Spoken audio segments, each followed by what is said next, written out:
आज मैंने परवल की मिठाई बनाया। इसे कैसे बनाया तो चलिए देखते हैं।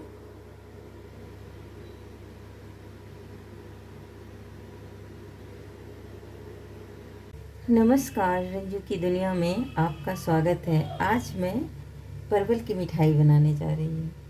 तो परवल इस तरह होना चाहिए, बड़े बड़े लीजिए और ताज़ा होना चाहिए, पीले नहीं हो, सिकुड़न नहीं हो और पिलपिले नहीं हो।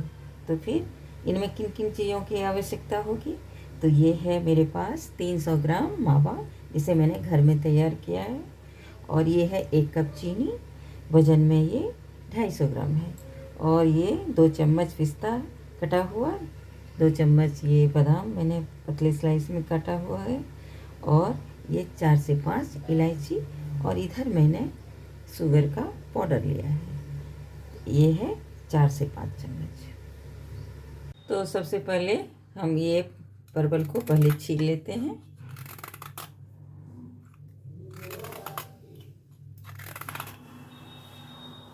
तो इस तरह मैंने पूरे परवल से ग्रीन पार्ट हटा दिए हैं। अब इसका ऊपर नीचे का पार्ट हम काट कर हटा देते हैं। आप चाहें तो इसे अभी चीरा लगाकर बीज निकाल लें, और नहीं तो उबलने के बाद में निकालें। तो जैसे आपकी सुविधा हो, तो ऐसे आप इसका चीरा ऐसे लगाएं कि ये नीचे ऊपर जुड़ा रहे, और बीज से इसका बीज निकाल दें।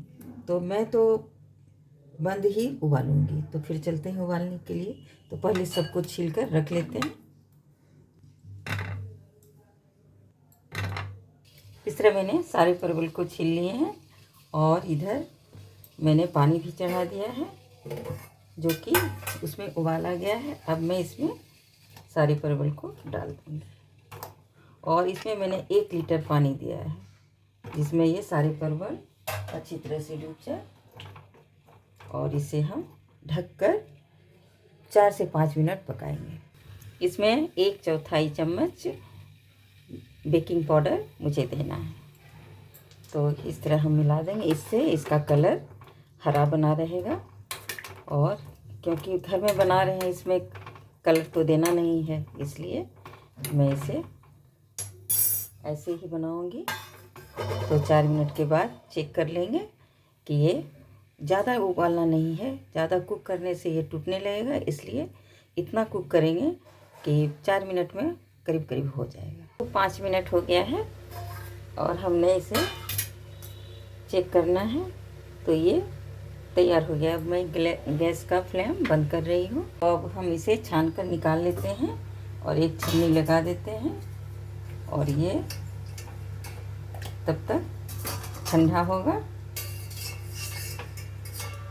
तो जब तक ये ठंडा हो रहा है, तब तक मैं उधर चाशनी बना लेती हूँ। तो फिर इसे ठंडा होने देते हैं। तो सारे परवल ठंडा हो गया है।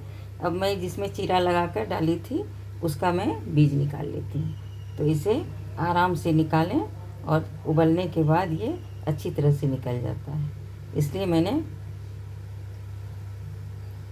तो इस तरह मैं इसको अच्छी तरह से खाली कर दी हूँ। इसी तरह मैं सारे परवल को खाली करके आपसे मिलती हूँ। तो इस तरह मैंने सारे परवल का बीज निकाल कर खाली कर लिया है। इसमें एक भी बीज नहीं है, और इसे सावधानी से बीज निकालें, क्योंकि एक भी परवल टूटे ना। टूटने से थोड़ा अच्छा नहीं लगता है, इसलिए टूटने ना पाए। तो फिर चलते हैं अब मैं चाशनी बनाने के लिए। तो ये 1 कप चीनी है, तो इसमें हम आधा कप पानी डालेंगे, और गैस को ऑन करेंगे, और चीनी घुलने तक पकाएंगे। तो फिर चलते हैं आगे के प्रोसेस। चीनी घुल गया है, अब मैं इसमें परवल डाल रही हूँ। तो पहले इसमें थोड़ा एक उबाल आ जाए, उसके बाद मैं डालूँगी। तो परवल में उबाल आ गया है। अब मैं एक एक करके सभी को इसमें डालूँगी, और इसे मैं इसी में उबलने दूँगी। कुछ देर उबलेगा, जब चाशनी गाढ़ी हो जाएगी। तो इस तरह हम इसे नीचे ऊपर करके थोड़ी देर उबलने देंगे, और जब गाढ़ी हो जाएगी तो चेक करेंगे। चाशनी गाढ़ी हो चुकी है। इसे मैंने पूरा 10 मिनट इसे चाशनी में पकाया। अब ये चाशनी ऐसे गिराने से लास्ट ड्रॉप अगर रुक कर गिरे तो समझ जाइए ये चाशनी तैयार हो गया। तो अब मैं गैस का फ्लेम बंद कर रही हूँ और ठंडा होने के बाद मैं इसे चेक करूँगी। एक तार की चाशनी बननी चाहिए। तो फिर मैं अब इसे गैस का फ्लेम बंद कर रही हूँ और इसे उतार कर नीचे रखूँगी और इसी चाशनी में मैं इसे 1 घंटे इसको ठंडा होने देंगे। उसके बाद फिर आगे का प्रोसेस होगा। परवल चाशनी में डूबे हुए 1 से 1.5 घंटा हो गया है। अब ये ठंडा बिल्कुल हो गया है और चाशनी भी एक तार का बन गया है। इसे आप हाथ से करके देखें, ये एक तार का बन गया है। तो अब इसे हम पहले चाशनी से निकाल करके खोल कर मैं इस प्लेट में पहले रख रही हूँ। उसके बाद फिर परवल बहुत मीठी हो गई है, मुझे इसका फीलिंग कुछ कम मीठा बनाना पड़ेगा। तो इस तरह मैं खोलकर इसके सारे रस निकाल रही हूँ। इसी तरह मैं सारे परवल को खोलकर, परवल का कलर कितना खूबसूरत है, कितना अच्छा लग रहा है देखने में। तो इस तरह मैंने सभी चाशनी से निकाल कर प्लेट में लगा लिए हैं। बस थोड़ा सा चाशनी बचा है तो इसे अलग हटा देते हैं। और उसके बाद ये है खोआ। तो इसे मैंने 2 घंटे पहले बनाया था, तो ये बिल्कुल मुलायम है। इसे हम क्रम्बल कर लेते हैं।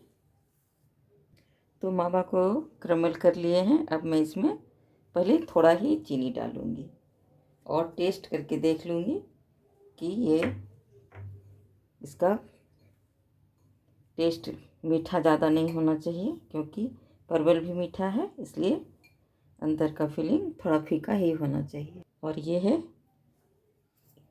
हरी इलायची का पाउडर, जिसे मैंने क्रश करके रखा था। आप चाहें तो इसमें काजू पाउडर, बादाम पाउडर कुछ भी मिला सकते हैं, पर मैंने कुछ नहीं मिलाया है। मैं इसे खाली मावे से ही भरूंगी। मैं जितना परवल है, ये ½ kg परवल है और गिनती में 12 है, तो मैं 12 मुट्ठी बना लूँगी। इस तरह मुठिया बना कर रख लूँगी, इससे उसमें डालने में अच्छा सुविधा होगा। इस तरह मैंने सभी मावे को इस तरह बना कर रख लिया है। अब इसे भरने में बहुत आसानी होगी। तो इस तरह मैं एक एक मुठिया उठाती जाऊंगी और इसके अंदर फिलिंग में भरती जाऊंगी।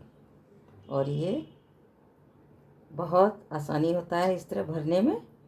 और थोड़ा कम पड़ जाए तो बाकी जो बचा है उसे आप इस तरह, अब इसमें आप थोड़े पिस्ता, थोड़ा बादाम इस तरह आप सजाइए और इसे इसी तरह सभी परवल को भर देंगे। तो फिर इस तरह मैंने सारे परवल को मावे से भर दिया। ये परवल की मिठाई बनकर तैयार है और ये बहुत अच्छा बना है। और आप भी मेरी तरह बनाइए, खाइए और मुझे कमेंट में बताइए कि कैसा बना है। तो फिर मिलते हैं अगली रेसिपी में। Bye bye.